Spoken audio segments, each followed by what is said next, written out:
বাংলাদেশের জুলাই যোদ্ধারা এক একটা আগুন এবং বারুদের নাম, ঠিক কিনা বলেন? এই বাংলাদেশ যুবকদের বাংলাদেশ, ঠিক কিনা বলেন? এই বাংলাদেশ তরুণদের বাংলাদেশ, ঠিক কিনা বলেন? এই সংসদ কোরআনের সংসদ, ঠিক কিনা বলেন?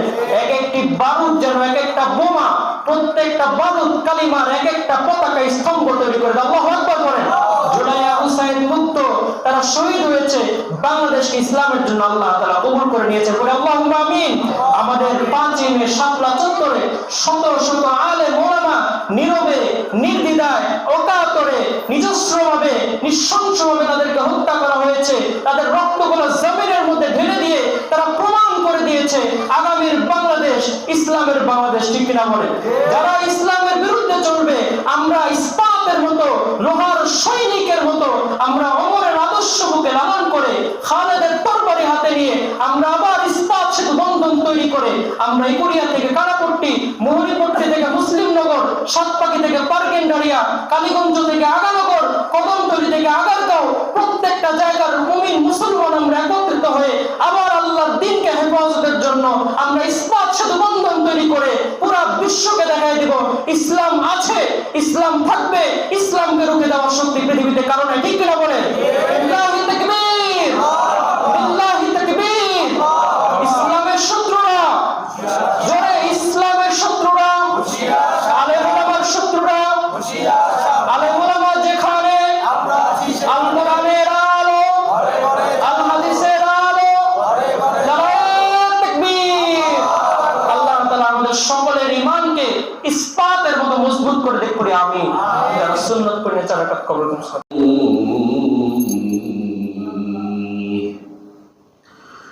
ونعوذ بالله من شرور أنفسنا ومن سيئات أعمالنا من يهدي الله فلا مضل له ومن يضلل فلا هادي له ونشهد أن لا إله إلا الله وحده لا شريك له ونشهد أن سيدنا وسندنا وشفيعنا وطبيبنا وقلوبنا ومولانا محمدا عبده ورسوله أما بعد فأعوذ بالله من الشيطان الرجيم بسم الله الرحمن الرحيم قل أطيعوا الله وأطيعوا الرسول صدق الله العظيم وقال رسول الله صلى الله عليه وسلم أنا سيد ولد آدم يوم القيامة وفخر بيدي لواء الحمد ولا نخر وما من نبي يومئذ آدم فمن سوى إلا تحت لوائي أو كما قال عليه الصلاة والسلام إن الله وملائكته يصلون على النبي يا أيها الذين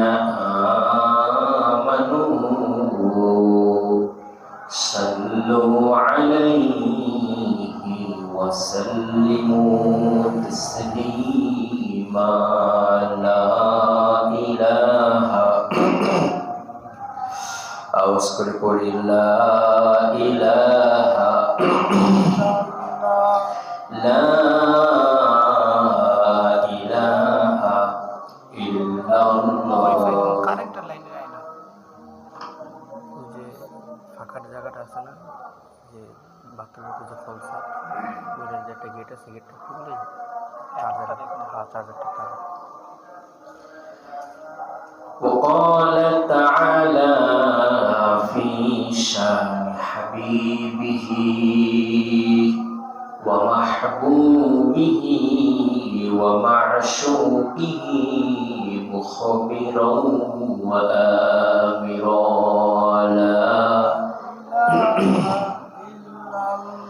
मदीने की हवा से जन्नती बू आती है खाके पाके मदीने में नूर जन्नते चमकती है ला इलाहा ला इलाहा ला इलाहा मैं दूर हूँ मजबूर हूँ ऐ सैयद आलम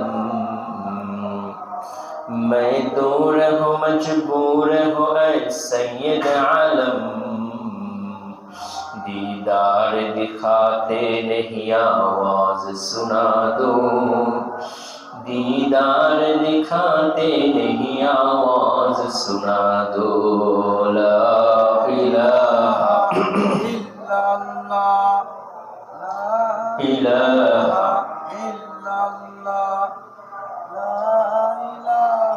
ज़ियारते मदीने की दिल में है तमन्ना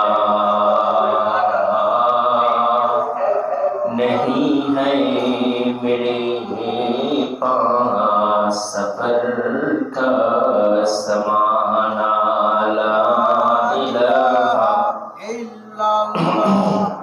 ला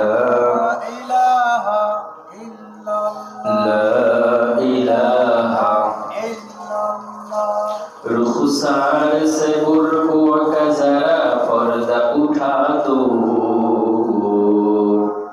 रुखसार से बुर्क़ों का जरा पर्दा उठा दो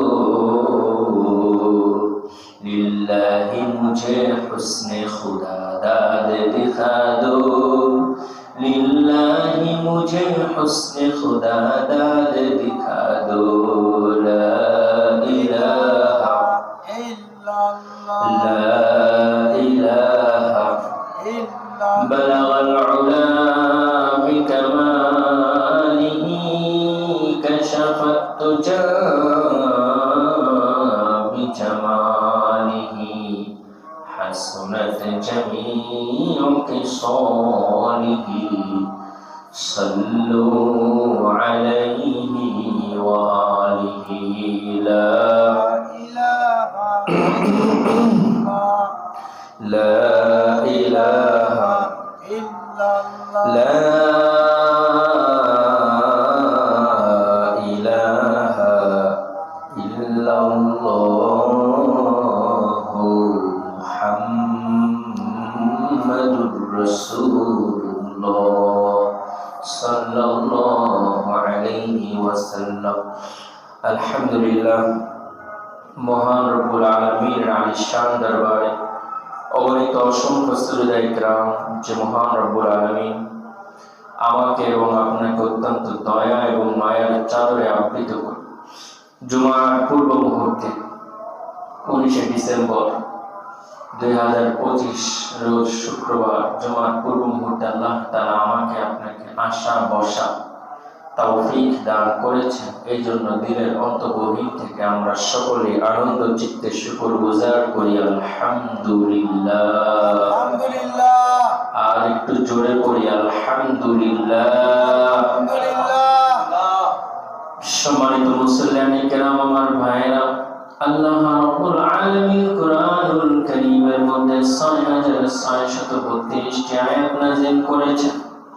মোটামুটি কম বেশি এই ৬৬৩২টি আয়াত সম্পর্কে আপনাদেরকে একটা ধারণা দিব। হযরতে আয়েশা সিদ্দিকা রাদিয়াল্লাহু তাআলা আনহার নিকট মক্কার এক মহিলা সাহাবী এসে জিজ্ঞাসা করলেন, ইয়া রাসূলুল্লাহ, ইয়া হাবিবাল্লাহ সাল্লাল্লাহু আয়েশা, আমাদেরকে একটু জানাবেন কিনা মহানবী সাল্লাল্লাহু আলাইহি ওয়াসাল্লামের চরিত্রটা কেমন?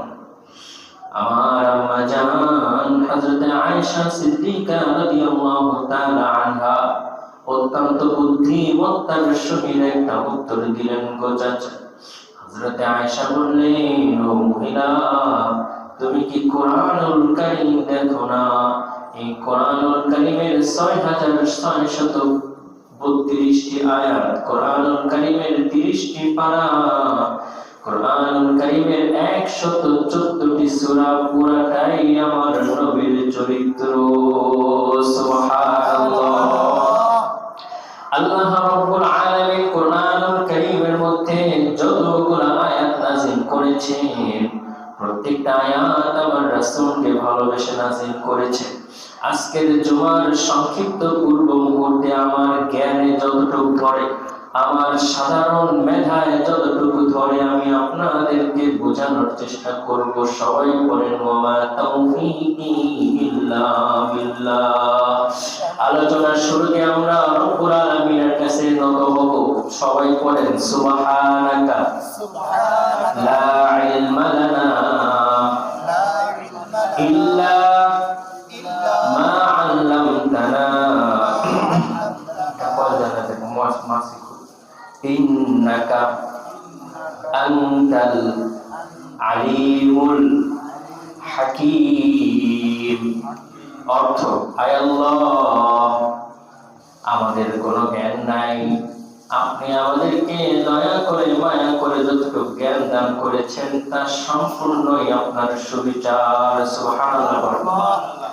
আমরা আল্লাহর দেওয়াই জ্ঞানকে ব্যবহার করে, আল্লাহর দেওয়াই মেধাকে ব্যবহার করে, আল্লাহর দেওয়াই কণ্ঠ সুরকে ব্যবহার করে, আল্লাহর দেওয়া এই শ্রবণ শক্তিকে ব্যবহার করে, আল্লাহর দেওয়া এই দিল আর কলবকে ব্যবহার করে জুমার সংক্ষিপ্ত পূর্ব মুহূর্তে আমার রাসূলের চরিত্র সম্পর্কে কিছুটা হলেও জানার চেষ্টা করব করি ইনশাআল্লাহ। যে উম্মত নবীর জীবনী সম্পর্কে জানে না, তার মতো পরাকপাল উম্মত দুনিয়াতে আর হয় না। ঠিক না বলেন? আল্লাহ রাসূল সাল্লাল্লাহু আলাইহি ওয়াসাল্লামের চরিত্র সম্পর্কে আম্মা জান আয়েশার কাছে জিজ্ঞাসা করা হলো। আম্মা জান আয়েশা বললেন, ও সাহাবী, কোরআনুল কারীমের 30টি পারা, 114টি সূরা, 6632টি আয়াত, পুরাটাই আমার নবীর চরিত্র। সুবহানাল্লাহ। আল্লাহ রাব্বুল আলামিন সূরাতুল কালামের মধ্যে বলেন, ওয়া ইন্নাকা লাআলা খুলুকিন আযীম। হে রাসূল, আপনার চরিত্র অত্যন্ত উচ্চ মানের চরিত্র। সুবহানাল্লাহ। আজকে আমরা রাসূলের চরিত্র সম্পর্কে জানবো। তার আগে রাসূলের একটা ঘটনা সম্পর্কে আপনাদেরকে জানাই। ওয়ালাম্মা বালাগাল বায়ানু মাওদি'আল হাজারিল আসওয়াদি ইখতাসামু ফি কুল্লি ক্বাবিলা তুরিদু ফিহি আন তারফা ইলা মাওদি'iহি দুনাল উখরা। নবীজির কাছে নবুয়ত আসার আগের একটা ঘটনা শোনাবো। কি কারণে ঘটনাটা শোনাচ্ছি একটু পরে বলবো, আগে ঘটনাটা আপনারা মন দিয়ে শুনেন। আমি যে কিতাব থেকে ঘটনাটা শোনা শোনাচ্ছি সেই কিতাবের নাম হলো সিরাতে আর রাহিকুল মাখতুম। সুবহানাল্লাহ বলেন। আমি যে ঘটনাটি আপনাদেরকে শোনাচ্ছি সেই কিতাবের নাম হচ্ছে সিরাতে আর রাহিকুল মাখতুম। এই কিতাবের বিষয়ে আপনাদেরকে বলি, পুরা পৃথিবীর মধ্যে 145টি দেশ থেকে রাসূলের জীবনের উপরে গবেষণা করা হয়েছে। 145টি দেশ থেকে প্রত্যেকেই রাসূলের জীবনী লিখে লিখে জমা দিয়েছে। 145টা দেশের মধ্যে সবচাইতে ফার্স্ট যে কিতাবটা হয়েছে, সবচাইতে বেশি নাম্বার, বেশি সমৃদ্ধ, বেশি সুন্দর করে যেই কিতাবটা লেখা হয়েছে সে আর কেউ নয়, বাংলাদেশের এক নবী প্রেমিক যে কিতাবটি লিখেছে তার নাম হল আর রাহিকুল মাখতুম। সুবহানাল্লাহ বলেন। এই কিতাব থেকে আপনাদেরকে ঘটনাটা শোনাচ্ছি। এই ঘটনার নাম হলো ইসওয়াতু বিনাউল কাবা, কাবা ঘরকে পুনর্নির্মাণের ঘটনা। ও আমার মুসল্লি চাচারা, একটু মনটা দিয়ে আমার দিকে শুনেন।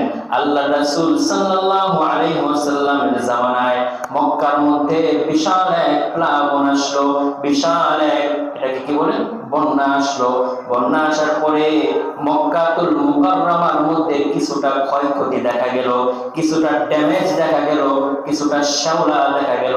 মক্কার সমস্ত নেতা পেতারা চিন্তা করলেন মক্কা শরীফকে আমরা চেষ্টা করে আবার একটুখানি প্লাস্টার করি, আবার একটুখানি রং করি, আবার একটুখানি মক্কাটাকে খেদমত করে, আবার একটুখানি মক্কাটাকে পুনর্নির্মাণ করি। যদিও সবাই জাহেল ছিল, কাফের ছিল, তবুও আল্লাহর ঘর মক্কার উপরে প্রত্যেকের ভালোবাসা ছিল অটুট। সুবহানাল্লাহ। আল্লাহর ঘরের খেদমত যে ব্যক্তি করবে তার সম্মান বাড়িয়ে দেবে একজন, তিনি কে? আল্লাহর ঘরের ময়লা যে পরিষ্কার করবে তার দিল থেকে অহংকার দূর করে দেবেন একজন, তিনি কে? আল্লাহর ঘর যে ব্যক্তি পরিষ্কার করবে তার জীবনের অভাব অনটন মুছে দিবেন একজন, তিনি কে? ইন্নাল্লাহা হুয়ার রাজ্জাকুল কুওয়াতিল মাতিন। রিজিকের মালিকের নাম হলো মাতিন। সুবহানাল্লাহ বলেন। আল্লাহ রাসূল সাল্লাল্লাহু আলাইহি ওয়াসাল্লামের উপরে তখন নবুয়ত আসে নাই। মক্কার কাফেররা চিন্তা করলো মক্কা শরীফকে আবার একটু পুনর্নির্মাণ করি। এই কথা সেই কাজ, যেই কথা সেই কাজ। তারা মসজিদের মধ্যে একটা মিটিং বসাইলো, তুমি এত টাকা দাও, তুমি এত টাকা দাও, তুমি এইখান দিয়ে কাজ করবা, তুমি এইখান দিয়ে কাজ করবা। ও আমার চাচারা, মোটামুটি বিরাট মানের টাকা কালেকশন হয়ে গেল। এইবার তারা মক্কা শরীফকে পুনর্নির্মাণের জন্য সিমেন্ট আনা শুরু করলো, ইট আনা শুরু করলো, বালু আনা শুরু করলো। এইবার সকলেই মিলে চিন্তা করলো মক্কা শরীফের কাজকে পুনর্নির্মাণ করব। এই কাজের জন্য মিস্ত্রি কারা হইতে পারে? তারা দেখে অমুকে মিস্ত্রি হইতে পারে, বলে না সে মিস্ত্রি হইতে পারবে না। এইবার সমস্ত নেতারা আবার বৈঠকে বসলো। তারা বললো আল্লাহর ঘরের কাজ কোন মিস্ত্রিদেরকে দিয়ে করা যাবে, আল্লাহর ঘরের কাজ আমরা নেতারা একাই নিজে নিজে করবো। সুবহানাল্লাহ বলেন। আজকে ভারতের বাবরি মসজিদ পুনর্নির্মাণের সময় আপনারা দেখেছেন পুরা পৃথিবী থেকে শত শত কোটি টাকার অনুদান আসছে, আর প্রত্যেকটা মানুষ কেউ মাথায় করে একটা ইট নিয়ে যাইতেছে। সুবহানাল্লাহ বলেন না? কেউ লুঙ্গির মধ্যে করে এক বস্তা বালু নিয়ে যাইতেছে, কেউ হুন্ডার মধ্যে করে 5টা ইট নিয়ে যাইতেছে, কেউ 100 টাকা নিয়ে আসছে, কেউ 50 টাকা নিয়ে আসছে, কেউ 2 টাকা নিয়ে আসছে। কোটি কোটি টাকার অনুদান নিয়ে আবার ভারতের বুকে বাবরি মসজিদ প্রতিষ্ঠিত হইতেছে। সুবহানাল্লাহ। আল্লাহ রাসূল সাল্লাল্লাহু আলাইহি ওয়াসাল্লামের জামানায় মক্কাকে পুনর্নির্মাণ করার এই আহ্বানকে যখন জানানো হইল, সমস্ত নেতাকেতারা চিন্তা করলেন আল্লাহর ঘরের এই সম্মানিত কাজ কোন মিস্ত্রিদেরকে দিয়ে করাবো না, আমরা নিজের টাকা দেব এবং আমরা নিজেরা মিস্ত্রি হইয়া, নিজেরা লেবার হইয়া, নিজেরা মাথার মধ্যে করিয়া বালু আনিয়া, নিজেরা ইট বালু লাগাইয়া আমরা নিজেরা এই মক্কাকে আবার পুনর্নির্মাণ করব। যখন তারা কাজ শুরু করলো সমস্যা বাঁধলো এক জায়গায়, সেটার নাম হলো ইখতাসামু ফি কুল্লি কবিলাতিন তুরিদু ফিহি আন তারফা ইলা মাওদিহি দুনাল উখরা। সমস্যাটা বাঁধলো এক জায়গায় হাজরে আসওয়াদকে প্রতিস্থাপনের বিষয়। সুবহানাল্লাহ বলেন। মক্কার ওই কালো পাথর যার মধ্যে একটা চুম্বন করলে জীবনের সমস্ত গুনাহ মাফ করে দেয় একজন, তিনি কে? সেই মদিনা বারবার দেখার ইচ্ছা আছে ইনশাআল্লাহ। আল্লাহ আমাদের সবাইকে সেই মদিনা বারবার দেখার তৌফিক দান করুন। আমিন। বারে বারে ভাবি একা বসে নিরালায় রে, পাখি হলে উড়ে যেতাম সোনার মাদিনায় রে, সোনার মাদিনায় রে। বুলবুলিরা কথা শুনো, উড়ে যাও কোথায় রে, আবার সালাম পৌঁছে দিও নবীজির রওজায় রে, নবীজির রওজায় রে।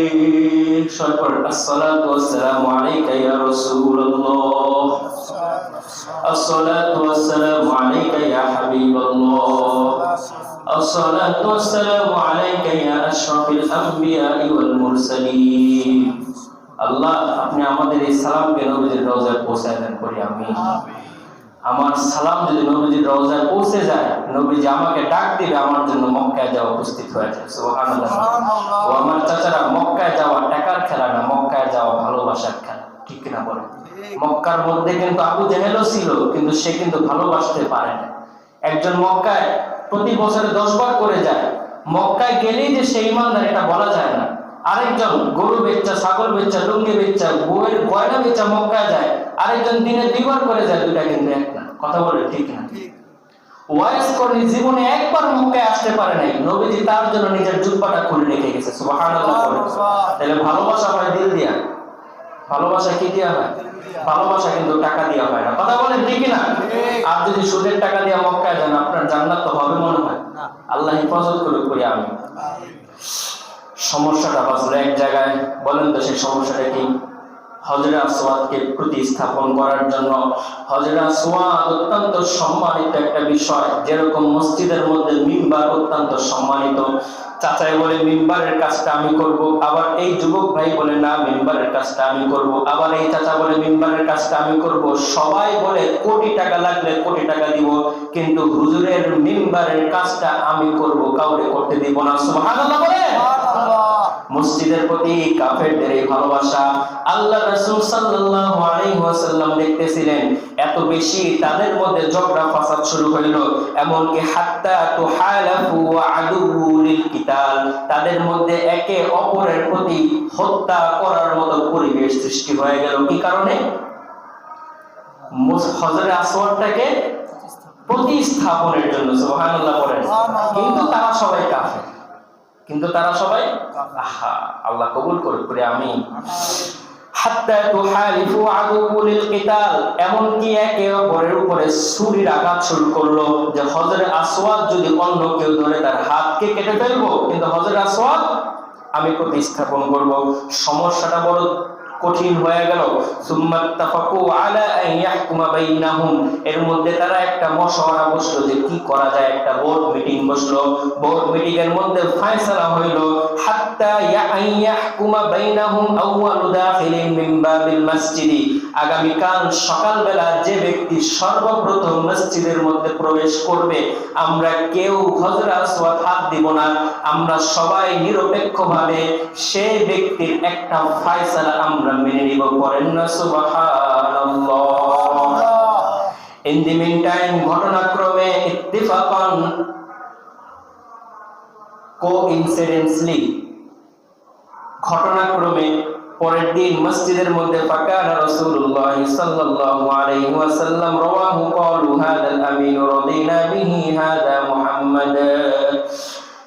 ঘটনাক্রমে ওই দিন সবার প্রথম মসজিদে যে ব্যক্তিটা প্রবেশ করলো সে আর কেউ নয়, মুহাম্মদ মুস্তাফা সাল্লাল্লাহু আলাইহি ওয়াসাল্লাম। ঘটনাক্রমে মুহাম্মদ সবার প্রথম মসজিদের মধ্যে প্রবেশ করলো। ও আমাদের চাচারা শুনেন, মুহাম্মদ সাল্লাল্লাহু আলাইহি ওয়াসাল্লামের বয়স ছিল তখন 17 কিংবা 18 কিংবা 25। সুবহানাল্লাহ বলেন। সুবহানাল্লাহ। মক্কার সমস্ত নেতারা আবু জাহেল, উতবা, শাইবা, আবু লাহাব, আবু তালেব, মক্কার বড় বড় লিডাররা এক বাক্যে বলে ফেললো 25 বছরের ওই যুবক আমাদের মধ্যে সবচেয়ে মেধাবী। সুবহানাল্লাহ বলেন। এই পয়েন্টগুলো মনে রাখেন। আবু তালেব, আবু জাহেল, আবু লাহাব, সমস্ত কাফেররা এক বাক্যে বাক্যে নবীজির ব্যাপারে সাক্ষ্য দিতেছে, এই 25 বছরের বালক আমাদের মধ্যে সবচেয়ে মেধাবী। সুবহানাল্লাহ পড়বেন জোরে জোরে। এই 25 বছরের বালক আমাদের মধ্যে সবচেয়ে চরিত্রবান। সুবহানাল্লাহ পড়েন। এই 25 বছরের বালক আমাদের মধ্যে সবচেয়ে বুদ্ধিমান। আল্লাহু আকবার পড়েন। এই 25 বছরের বালক আমাদের মধ্যে, এটা পয়েন্টটা মনে রাখেন, এই 25 বছরের বালক আমাদের মধ্যে সবচেয়ে বিশ্বস্ত। আমিন আল্লাহু আকবার। আপনাদেরকে জিজ্ঞাসা করতে চাই, রাসূলকে সার্টিফিকেট গুলা কারা দিতেছে? মক্কার কাফেররা। এটা মনে রাখেন, ঘটনার সামনে গেলে এই কথাগুলো আপনাদের প্রয়োজন পড়বে। রাসূলুল্লাহ সাল্লাল্লাহু আলাইহি ওয়াসাল্লামকে বিনা ভোটে বিজয় লাভ করালো হযরত আসওয়াদটাকে প্রতিস্থাপন করার জন্য। আল্লাহু আকবার পড়ে। রাসূলুল্লাহ সাল্লাল্লাহু আলাইহি ওয়াসাল্লাম বিনা ভোটে নবনির্বাচিত হয়ে গেলেন হযরত আসওয়াদকে তার জায়গায় প্রতিস্থাপন করার জন্য। প্রত্যেকে বিনা বাক্যে রাসূলকে মেনে নিলেন যে এই ব্যক্তি আলামিন, ওই ব্যক্তি মুহাম্মদ, তাকে আমরা ভালো জানি, তার কোনো ব্যাড রেকর্ড নাই, তার কোনো দুর্নীতি নাই, তার কোনো দুর্নীতিবাজ নাই, তার কোনো নারী কেলেঙ্কারি নাই, তার কোনো অর্থ পাচারের কেলেঙ্কারি নাই। ওই মুহাম্মদ যেটা বলবে আমরা সবাই সেটা শুনতে রাজি আছি। কিন্তু মুহাম্মাদের উপরে তখনও আল্লাহর কিতাব নাজিল হয় নাই। মুহাম্মদ তখনও আল্লাহর পক্ষ থেকে স্বঘোষিত রাসূল হয় নাই। রাসূল ঘোষণা হওয়ার আগে মুহাম্মদকে চরিত্রের সার্টিফিকেট, দুর্নীতি বিরুদ্ধের সার্টিফিকেট, ভালো মানুষের সার্টিফিকেট, সত্যবাদিতার সার্টিফিকেট, আল আমিনের সার্টিফিকেট দিতেছে মক্কার সমস্ত কাফেররা। সুবহানাল্লাহ বলেন জোরে। আল্লাহু আকবার বলেন। তো জোরে পড়েন আল্লাহু আকবার। গলাটা সাইরা পড়েন আল্লাহু আকবার। যখন সবাই নবীজিকে ভোট দিয়ে দিল, এইবার নবীজি তার বুদ্ধিমত্তার একটা বিশাল পরিচয় দিলেন। নবীজি বললেন, একটা চাদর নিয়ে আসো। সবাই একটা চাদর নিয়ে আসলেন। নবীজি যদি চাইতে নিজের হাতে হযরত আসওয়াদকে মক্কার মধ্যে প্রতিস্থাপন করতে পারতেন এবং নবীজির নাম পুরো পৃথিবীর মধ্যে ছড়ায় যেত। কিন্তু নবীজি কেমন দয়াল নবী, ওমা আরসালনাকা ইল্লা রাহমাতাল লিল আলামিন। আল্লাহু আকবার করে। নবীজি কেমন রহমতের নবী। নবীজি বললেন, একটা চাদর নিয়ে আসো। একটা চাদর আনা হইলো। হযরত আসওয়াদকে চাদরের মাঝখানে রাখা হইলো। এইবার নবীজি বললেন, মক্কার সমস্ত মক্কার গোত্রের এক একজন মেম্বার, এক একজন চেয়ারম্যান, এই চাদরের এক এক পাশে ধরো। সবাই এক এক পাশে ধরলো এবং এই চাদরটাকে নিয়ে প্রতিস্থাপন, হযরত আসওয়াদটাকে সবাই মিলে একসাথে মক্কার মধ্যে প্রতিস্থাপন করে দিলেন। সুবহানাল্লাহ। নবীজির বুদ্ধি কম ছিল না বেশি? সবাই নবীজিকে ইলেকশনে পাস করে অত্যন্ত খুশি। নবীজির আদর, যত্ন, মায়া, মমতা, ভালোবাসা, সম্মানের কোনো কিছুর কমতি নাই। যে নবীজি এমন একটা ফয়সালা করলেন, যে ফয়সালার মাধ্যমে প্রত্যেকটা মক্কাবাসী আজকে হৃদয়ে বলে খুশি যে আমি মক্কার হযরত আসওয়াদকে প্রতিস্থাপন করেছি, আমি মক্কার হযরত আসওয়াদকে প্রতিস্থাপন করেছি। এটা মনে রাখবেন। এইবার আমার নবীজির একটা হাদিস শুনেন। রাসূল কারীম সাল্লাল্লাহু আলাইহি ওয়াসাল্লাম বললেন, তিরমিজি শরীফের 3184 নম্বর হাদিস, আনা সাইয়্যিদুন ওয়ালিদা আদম ইয়াউমাল কিয়ামাহ। রাসূল কারীম সাল্লাল্লাহু আলাইহি ওয়াসাল্লাম বললেন, কিয়ামতের দিন আমি থাকবো আদমের সন্তানের সরদার। আল্লাহু আকবার। আল্লাহু আকবার। আনা সাইয়্যিদুন ওয়ালিদা আদম ইয়াউমাল কিয়ামাহ ওয়া ফাখরা বিয়াদি লিওয়াইল হামদি।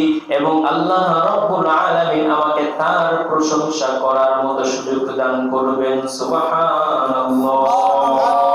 ওয়ালা ফাখরা ওয়া মা মিন নাবিয়্যিন ইয়াউমাইযিন। এবং অন্য কোন নবীকে আল্লাহ তাআলা তার প্রশংসা করার সুযোগ দিবে না। ফামান সিওয়া ইল্লা তাহতা লিওয়াই।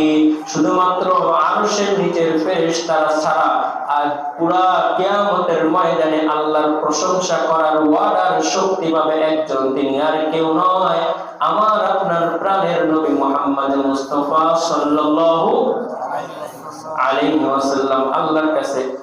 আল্লাহর কাছে সাহায্য চাওয়ার, আল্লাহর কাছে সুপারিশ চাওয়ার, সাহায্য পাইবেন, তিনি অনুমতি পাইবেন। মায়ে তালিব মাওলাহু মেরা ইশকে নিরালা, মায়ে তালিব মাওলাহু মেরা ইশকে নিরালা, ये जुमला जहां जिसकी तजल्ली से उजाला, जहां जिसकी तजल्ली से उजाला, हम नारे तकबीर से दुनिया को हिला दे, हम नारे तकबीर से दुनिया को हिला दे, मिल्लत के हिफाजत के लिए जान लगा दे, मिल्लत के हिफाजत के लिए जान लगा दे। लिल्लाहि तकबीर, जोरे बोले लिल्लाहि तकबीर। আল্লাহর নাম বললে আল্লাহ তাআলা সমস্ত দয়া এবং ভালোবাসা আমাদের মধ্যে স্থাপন করবে। বলে আল্লাহুম্মা আমিন। আমরা বলছিলাম কিসরাতু বিনাইল কাবা, মক্কা হাজর আসওয়াদকে, মক্কাকে পুনর্নির্মাণে রাসূলের ভূমিকা এবং রাসূল সকলের কাছে একজন সুপাত্র, একজন বিশ্বস্ত, একজন মেধাবী, একজন বুদ্ধিমত্তা হিসেবে রাসূল সেই দিন সকলের কাছে পরিগণিত হয়ে গেলেন। পড়েন না সুবহানাল্লাহ। এইবার আপনারা আসল ঘটনা শুনেন। এই রাসূলের জীবনে সবচেয়ে বেশি দুইটা মানুষের অবদান। কয়টা? একজন হলো কাফের আবু তালেব, আরেকজন হইল রাসূলের স্ত্রী হযরত খাদিজা। রাসূল করিম সাল্লাল্লাহু আলাইহি ওয়াসাল্লাম বললেন, পৃথিবীর মধ্যে সমস্ত মানুষের ঋণ আমি শোধ করতে পারবো, কিন্তু দুইটা মানুষের ঋণ আমি কখনো শোধ করতে পারবো না। সুবহানাল্লাহ। এক নাম্বার হলো খাদিজা, দুই নাম্বার হলো আবু বকর সিদ্দিক রাদিয়াল্লাহু তাআলা আনহু। এই দুইটা মানুষের ঋণ আমি কখনো শোধ করতে পারবো না। রাসূল করিম সাল্লাল্লাহু আলাইহি ওয়াসাল্লামের জীবনে সবচেয়ে বেশি সহযোগিতা যে ব্যক্তি করেছেন জীবদ্দশায় তার নাম খাদিজা। আপনারা গত সপ্তাহে শুনেছেন হযরতে খাদিজা যখন ইন্তেকাল করলেন, রাসূল করিম সাল্লাল্লাহু আলাইহি ওয়াসাল্লামের উপরে প্রকাশ্যে নির্যাতন শুরু হয়ে গেল। নাউজুবিল্লাহ বলেন। নাউজুবিল্লাহ। এইবার আপনারা পূর্বের ঘটনা দিয়ে একটা বুদ্ধি খাটান। রাসূলকে সবচেয়ে বেশি মেধাবী, সবচেয়ে বেশি ভালো, সবচেয়ে বেশি পুরস্কৃত, সবচেয়ে বড় বিশ্বস্ত বলেছিলেন কারা? কাফেররা। কিন্তু এই রাসূল যখন খাদিজার ইন্তেকালের পরে দ্বীনের দাওয়াত দেওয়া শুরু করলো, এই রাসূলকে মক্কার অলিগলিতে প্রকাশ্যে মারধর শুরু করে দিল। পড়েন না নাউজুবিল্লাহ। তার মানে যারা আজকে ইসলামকে নিয়ে ষড়যন্ত্র করে, তাদের ষড়যন্ত্রের মূল কারণ হলো কোরআন এবং সুন্নাহ। ঠিক না বলেন? আল্লাহ আমাদেরকে হেফাজত করুক করে আমিন। রাসূলের উপরে কি রকম নির্যাতন করছে বাবা, আমি বলবো আপনারা চোখ দিয়ে 2 ফোঁটা পানি বের করার চেষ্টা করবেন। এই 2 ফোঁটা পানি যদি আল্লাহ তাআলা কবুল করে নেয়, রাসূল কিয়ামতের দিন আল্লাহ তাআলার কাছে 2 ফোঁটা পানি নেয়া বলবে, ও রব্বুল আলামিন, আমার ভালোবাসায় 14,000, 6,000, 50,000, 48,000 কিলোমিটার দূর থেকে আমার ভালোবাসায় 1 ফোঁটা চোখের পানি পড়ছে। এই চোখের পানির উসিলা দিয়া আমার সমস্ত উম্মতকে তোমার মাফ করা লাগবে। আল্লাহু আকবার বলেন। আপনার আজকের 1 ফোঁটা চোখের পানি কাল কিয়ামতের ময়দানে সমস্ত উম্মতের নাজাতের জরিয়া হইতে পারে। সুবহানাল্লাহ বলেন। এইজন্য আমার চাচারা, রাসূলের উপরে যতগুলা নির্যাতন হয়েছে প্রত্যেকটা নির্যাতনের কথা শুনবেন আর দিলের আবেগ ভালোবাসাকে একত্রিত করে একটা ফোঁটা চোখের পানি এখানে ফালানোর চেষ্টা করবেন। বলে আল্লাহুম্মা আমিন। একটুখানি মনটাকে নরম করেন, কানটাকে আমার দিকে দেন, চোখটাকে আমার দিকে দেন, দিলটাকে আমার দিকে দেন। রাসূলের কথাগুলো শুনবেন, নির্যাতনের কথাগুলো শুনবেন আর মনের ভিতরে থিওরি আর ছবিকে অঙ্কন করবেন আর চোখ দিয়ে 1 ফোঁটা পানি ফালাইবেন। আমাদের জীবনে কোটি কোটি রাকাত নামাজ নাই, আমাদের জীবনে কোটি কোটি টাকার দান নাই, আমাদের জীবনে লক্ষ কোটি টাকার কোনো দান নাই। আমাদের জীবনে আজকের 1 ফোঁটা চোখের পানি নিয়ে আমরা কালকে কিয়ামতের ময়দানে আল্লাহর কাছে দাঁড়াবো। রব্বুল আলামিন, তোমার রাসূলের ভালোবাসা 1 ফোঁটা চোখের পানি ফলাইছি, 1 ফোঁটা চোখের পানি নিয়ে তোমার কাছে দাঁড়াইলাম। 1 ফোঁটা চোখের পানির বিনিময়ে আমাকে জান্নাত দিতেই হবে, দিতেই হবে, দিতেই হবে। নারায়ে তাকবীর। এইবার শুনেন, মনটাকে নরম করেন, আমার দিকে দেন। 1 নাম্বার, আল্লাহুম্মা রযুকনাল ওয়াফা লিমান আহসানা ইলাইনা ওয়া হাদা কুলুবিনা শুকরি আপনাদেরকে দুইটা বিষয় শুনাইছি। এক নাম্বার হইল আল্লাহ রাসূলের চরিত্র হইল পুরো কোরআন। এখানে আপনারা আল্লাহ রাসূলের কষ্ট দেখবেন এবং তার সুউচ্চ চরিত্র দেখবেন। আল্লাহ রাসূল সাল্লাল্লাহু আলাইহি ওয়াসাল্লামের স্ত্রী যখন খাদিজা ইন্তেকাল করলো, ইন দি মিন টাইম একই বছর আবু তালেবের ইন্তেকাল হয়ে গেল। তার রাসূলকে সামাজিকভাবে আশ্রয় দিত আবু তালেব, আর রাসূলকে ঘরের মধ্যে শান্তি সান্ত্বনা দিত খাদিজা। দুইজনের ইন্তেকাল হয়ে যাওয়ার পরে আমার রাসূলের অবস্থা বেগাত খারাপ হয়ে গেল। আমার রাসূল না ঘরে শান্তি পায়, আমার রাসূল না অলিগলিতে শান্তি পায়। মক্কার ছোট ছোট কাফেররা আমার রাসূলকে সাহের জাদুকর বলে গালি দেয়। নাউজুবিল্লাহ বলেন না? মক্কার ছোট ছোট বালকরা আমার রাসূলকে অমানুষ বলে গালি দেয়। নাউজুবিল্লাহ বলেন? মক্কার ছোট ছোট কাফেররা আমার রাসূলকে সাহিন বলে গালি দেয়। নাউজুবিল্লাহ বলেন? আমি সিরাতের কিতাব খোদাই করে পেয়েছি, আমার রাসূলকে যারা গালি দিয়েছে 14টি ভাষায় আমার রাসূলকে গালি দিয়েছে। কয়টি ভাষায়? এক নাম্বার বলেছে, সবগুলো আমার মনে নাই, এক নাম্বারে রাসূল যেই গালিতে সবচেয়ে বেশি কষ্ট পাইতেন সেই গালির নাম হলো জাদুকর। নাউজুবিল্লাহ বলেন? মক্কার কাফেররা রাসূলকে বলল, ইয়া রাসূলুল্লাহ, আপনি যদি চাঁদকে দ্বিখণ্ডিত করতে পারেন আমরা আপনার উপরে ঈমান নিয়ে আসবো। রাসূল আমার চাঁদের উপরে ইশারা দিলেন, রাসূলের চাঁদের ইশারায় চাঁদটা দ্বিখণ্ডিত হয়ে গেল। সুবহানাল্লাহ পড়ে। মক্কার কাফেররা ঈমান তো আনলই না, সাথে সাথে বলে দিল, ওয়ামা হাদা ইল্লা সিহরুম মুবিন, এটা কোনো মানুষ নয়, এটা হলো ভণ্ড জাদুকর। নাউজুবিল্লাহ বলেন? রাসূল করিম সাল্লাল্লাহু আলাইহি ওয়াসাল্লাম যখন রাস্তা দিয়ে হেঁটে যাচ্ছিলেন, একজন কাফের বলল, এ রাসূল, আপনি নিজেকে নবী দাবি করেন, এই যে গাছটা দেখছেন, এই গাছ থেকে যদি আপনি কথা বের করতে পারেন, এই গাছ থেকে যদি আপনি আওয়াজ বের করতে পারেন, আমরা আপনার উপরে ঈমান নিয়ে আসবো। রাসূল আমার গাছকে বললেন, এই গাছ, ইয়া আইয়ুহাশ শাজারা তুকাল্লিমুনা মাই, হে গাছ তুমি আমার সাথে কথা বলো। গাছ সাথে সাথে উত্তর দিলেন, আসসালাতু ওয়াসসালামু আলাইকা ইয়া রাসূলুল্লাহ, আসসালাতু ওয়াসসালামু আলাইকা ইয়া হাবিবাল্লাহ, আসসালাতু ওয়াসসালামু আলাইকা ইয়া আশরাফিল আমবিয়া ওয়াল মুরসালিন।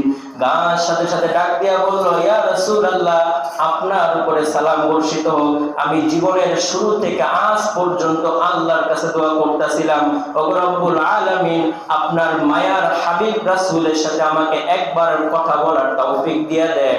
আমার আল্লাহ আমার কথাকে, দোয়াকে কবুল করছে।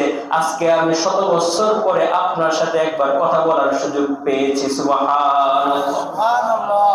গাছ যখন রাসূলের সাথে সালাম দিল, তখন কাফেররা আবার বলল, ইন হাযা ইল্লা সিহরুম মুবিন, এইটা কোনো সাধারণ মানুষ নয়, এটা হলো ভণ্ড প্রতারক জাদুকর। নাউজুবিল্লাহ বলেন?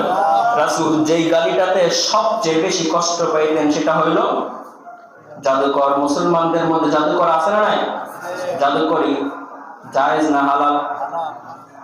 জায়েজ না হালাল? আল্লাহু আকবার বলেন। জাদুকরের কাছে গিয়ে হাত দেখায়, বলে আমার বিয়ে কবে হবে? জায়েজ আছে নাই?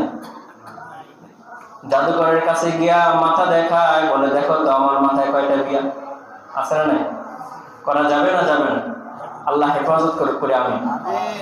রাসূলুল্লাহ সাল্লাল্লাহু আলাইহি ওয়াসাল্লামকে সবচেয়ে বেশি যে গালিতে কষ্ট দিত সেই গালির নাম জাদুকর। আজকে মুসলমানদের মধ্যে জাদু বিদ্যা, কুফরি, শয়তানি, বাটপারি সব ভরে গেছে, ঠিক কিনা বলেন?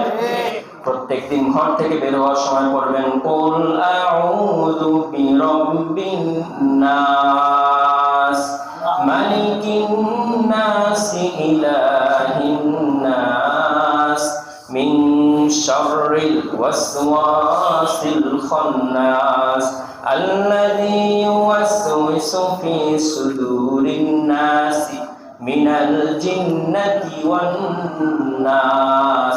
এই আয়াতটা, এই সূরাটা 10 বার পরে নিজের গায়ে ফু দিলে সমস্ত জাদুটোনা বান দূর করে দিবেন একজন, তিনি কে? আরো জোরে বলেন, তিনি কে? আল্লাহ আমাদের সকলকে জাদুটনা থেকে মুক্ত করুক, করি আমিন। এইবার রাসূলের চরিত্র আপনাদেরকে শোনাবো। রাসূল যখন মক্কা দিয়ে হেঁটে যান, ছোট ছোট বালকরা রাসূলের গায়ে এমন জোরে বালু নিক্ষেপ করে, রাসূলের কোকড়ানো চুলগুলোর মধ্যে বালু লেগে যায়। আজকের মতো এত শ্যাম্পু ছিল না। রাসূল যখন ঘরে যাইতেন, মা ফাতেমা রাদিয়াল্লাহু তাআলা আনহা রাসূলের চুলগুলা পরিষ্কার করে দিতেন এবং কান্না মাখা কণ্ঠে বলতেন, ইয়া রাসূলুল্লাহ, আর কতদিন আমাদের উপরে এই নির্যাতনগুলো হবে? রাসূল সাল্লাল্লাহু আলাইহি ওয়াসাল্লাম বললেন, হে ফাতেমা, তুমি কি পছন্দ করো না কাল কিয়ামতের ময়দানে আল্লাহ তাআলা তোমাকে সমস্ত মহিলাদের সরদার বানাবেন? সুবহানাল্লাহ বলেন। আমাদের প্রত্যেকের মা বোনকে আল্লাহ তাআলা ফাতেমার কাতারে দান করুক, করি আমিন।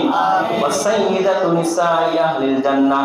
ও ফাতেমা, রাসূল তাকে সান্ত্বনা দিতেন, ও ফাতেমা, তুমি কি পছন্দ করো না তোমার দুইটা সন্তান হাসান হোসেনকে আল্লাহ রাব্বুল আলামিন জান্নাতের যুবকদের সরদার বানিয়ে দিবেন? সুবহানাল্লাহ। ফাতেমা এই কথা শুনে কান্নাটা থামাইতেন, আবার হেসকে দিয়া কান্না করতেন। ফাতেমা বলতেন, বাবা গো, আপনি দুনিয়ার সর্বশ্রেষ্ঠ মানুষ, আপনার উপরে তারা কিভাবে এমন নির্যাতন করে? ফাতেমা রাসূলকে বললেন, ইয়া রাসূলুল্লাহ, আপনি একবার বদদোয়া দেন, জিবরাইল আমিন প্রত্যেকটার ধ্বংস করে দেখ। রাসূল কিছুক্ষণ চুপ থাকার পরে, এই ভাইরা রাসূলের আদর্শটা শুনেন, রাসূল কিছুক্ষণ চুপ থাকার পরে রাসূল বললেন, আল্লাহুম্মা রযুকনাল ওয়াফা লিমান আহসানা ইলাইনা ওয়া হাদা কুলুবুনা লিশ-শুকরি। রব্বুল আলামিন, হেদায়েতের জন্য আমি এই কষ্ট করি গো মাওলা, আমার উম্মতকে আপনি হেদায়েত দিয়া দেন, আমার উম্মতকে আপনি শুকরগুজারকারীদের অন্তর্ভুক্ত বানায় দেন। সুবহানাল্লাহ বলেন। রাসূলকে যে ব্যক্তি বালু মারলো, রাসূলকে যে ব্যক্তি ইট নিক্ষেপ করলো, রাসূলকে যে ব্যক্তিগুলা জাদুকর বলে গালি দিল, রাসূল তাদের জন্য দোয়া করলেন, ওয়াহাদা কুলুবুনা লিশ-শুকরি, হে রব্বুল আলামিন, আপনি তাদেরকে শুকরগুজার বান্দাদের অন্তর্ভুক্ত করে দেন। সুবহানাল্লাহ বলেন। ওয়াদাউ সিলা জুরুজিন আলা যহরিন নবী ওয়া হুয়া সাজিদুন। 2 নাম্বার কষ্ট, রাসূল করিম সাল্লাল্লাহু আলাইহি ওয়াসাল্লাম অত্যাধিক নির্যাতনের কারণে দিনের বেলা ঘরবন্দি হয়ে ঘরের মধ্যে আটকে থাকতেন, ঘর থেকে বের হইতেন না। ঘর থেকে বের হইলে কেউ পাগড়ি ধরে টান দিত, কেউ জুব্বা ধরে টান দিত। ঘর থেকে বের হইলে কেউ বালু মারতো, কেউ মাটি মারতো। রাসূল সাল্লাল্লাহু আলাইহি ওয়াসাল্লাম 50 বছর পার হয়ে গেছে, ঘর থেকে বের হইতেন না। ছোট ছোট বাচ্চারা জাদুকর বলে গালি দিত। দুঃখ আছে না নাই? জোরে বলেন, দুঃখ আছে না নাই? ও আমার ভাইরা, নিজের ভিতরে 3D গ্যালারির মাধ্যমে নিজের ভিতরে বিষয়টা চিন্তা করেন। আপনার বাবা 50 বছরের ঊর্ধ্ব বয়স, সে যখন বাইরে যায়, কেউ তাকে ইট মারে, কেউ তাকে পাথর মারে, কেউ তাকে বালু মারে। নিজ গ্রামের মধ্যে, নিজ এলাকার মধ্যে, নিজ মহল্লার মধ্যে মানুষ যদি এত নির্যাতন করে, থাকা সম্ভব? বলেন, থাকা সম্ভব? রাসূল একবার আল্লাহর কাছে বদদোয়া করে নাই। রাসূল বলছে, আল্লাহুম্মা রযুকনাল ওয়াফা লিমান আহসানা ইলাইনা ওয়া হাদা কুলুবুনা লিশ-শুকরি। রব্বুল আলামিন, আপনি আমার উম্মতদেরকে শুকরগুজারকারীর অন্তর্ভুক্ত করে দেন। সুবহানাল্লাহ। সেই রাসূলের জন্য যে ভালোবাসা আছে না নাই? জোরে বলেন, আছে না নাই? আল্লাহু আকবার। ওয়াদাউ সিলা জুরুজিন আলা যহরিন নবী ওয়া হুয়া সাজিদুন। রাসূল দিনের বেলা ঘর থেকে বের হওয়া ভুলে গেলেন। রাতের বেলা, রাতের অন্ধকারে রাসূল মক্কার মধ্যে গিয়া সিজদা অবনত হইলেন। চোখ দিয়া পানি ঝরায়া আল্লাহর কাছে উম্মতের জন্য কান্না করতেছে। In the meantime Abu Jahl, শয়তানের বাচ্চা, শয়তানের এক চেলা, রাসূলুল্লাহ সাল্লাল্লাহু আলাইহি ওয়াসাল্লামের পিঠের উপরে উটের এত বড় একটা নারী চাপায়া দিল। রাসূল দীর্ঘক্ষণ সময় সিজদা থেকে উঠতে পারতেছে না। এমনকি মানুষ সন্দেহ করলো রাসূল মনে হয় উটের নারী বুড়ির ভারে মনে হয় ইন্তেকাল করে নিয়েছে। পড়েন না নাউযুবিল্লাহ। রাসূল করিম সাল্লাল্লাহু আলাইহি ওয়াসাল্লাম কিছু যুবকরা এখান থেকে উদ্ধার করলেন। রাসূল তখনও আল্লাহর কাছে দোয়া করলেন, আল্লাহুম্মা হদি কওমি ফাইন্নাহুম লা ইয়ালামুন। রব্বুল আলামিন, আমার কওমরা হয়তো আমাকে চিনে না, আপনি তাদেরকে হেদায়েত দান করে দেন। সুবহানাল্লাহ বলেন। কানা ইউদি রাসূলুল্লাহ সাল্লাল্লাহু আলাইহি ওয়াসাল্লাম ফি তুরকি মক্কা। খাদিজার ইন্তেকালের পরে রাসূলের উপরে 3 নাম্বার নির্যাতন, রাসূলের পথকে তারা অবরোধ করে দিল। নাউযুবিল্লাহ বলেন। আজকেও মানুষের পথকে অবরোধ করে দেয়। মাঝে মাঝে খবরের মধ্যে পাওয়া যায় মানুষ তার পথকে অবরোধ করে দেয়, মানুষ তার ঘরের পথকে বন্ধ করে দেয়, মানুষ ছাদ দিয়ে লাফায় ঘরে ঢুকে।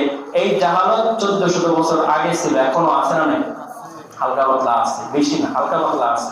অনেকে রাস্তা বন্ধ করে দেয়। প্রিয় ভাইরা শুনে নেন, মানুষের রাস্তা বন্ধ করে দেওয়ার মতো জুলুম আর কিছু হইতে পারে না। রাসূল কারীম সাল্লাল্লাহু আলাইহি ওয়াসাল্লাম বলেছেন, আল ঈমানু বিদ'উন ওয়া সাব'ুনা আশারা। ঈমানের 70টিরও বেশি শাখা আছে, তার মধ্যে আদনাহা ইমাতাতুত তরিক, সবচেয়ে নিচু স্তরের ঈমানদারের পরিচয় হইল মানুষের কাছ থেকে, রাস্তার ভিতর থেকে কষ্টদায়ক জিনিসপত্রগুলো সরিয়ে দেওয়া। সুবহানাল্লাহ পড়ে। কিন্তু এখন যে ফুটপাতগুলো বসে, এটাই তো সবচেয়ে বেশি কষ্টকর। রাস্তার মধ্যে রিকশা পার্কিং সবচেয়ে বেশি কষ্টকর, রাস্তার মধ্যে বাস পার্কিং সবচেয়ে বেশি কষ্টকর, রাস্তার মধ্যে হুন্ডা পার্কিং সবচেয়ে বেশি কষ্টকর, রাস্তার মধ্যে ইট ভাঙা পড়ে আছে কেউ সরায় না, সবচেয়ে বেশি কষ্টকর।